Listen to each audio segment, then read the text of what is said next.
साबिक सदर आसिफ जरदारी की तबीयत खराब होने पर उन्हें कराची के निजी अस्पताल में दाखिल करा दिया गया है। साबिक सदर और पीपल्स पार्टी के शरीक चेयरमैन आसिफ अली जरदारी 1 माह से जायद अरसे से अलील हैं। जराये का कहना है कि आसिफ जरदारी के फेफड़ों का ऑपरेशन किया जाएगा, जबकि इसके बाद दीगर टेस्ट भी होंगे।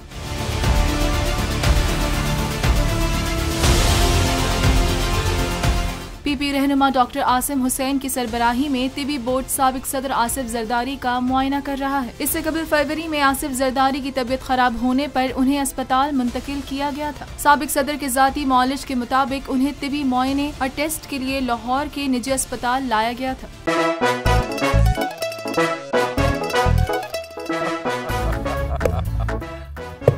आज इनको फंसा दे।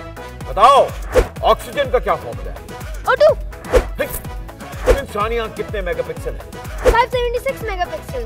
अच्छा, वो कौन सा जानदार है जिसकी 5 आंखें हैं? मक्खी। किसी भी एंगल से ये नहीं कच्चे, क्योंकि छठी के बच्चे आपसे अच्छे।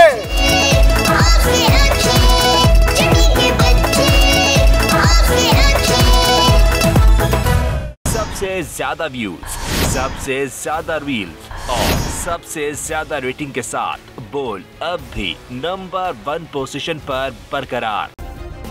सब्सक्राइब करें और बेल दबाएं ताकि कोई खबर रह न जाए।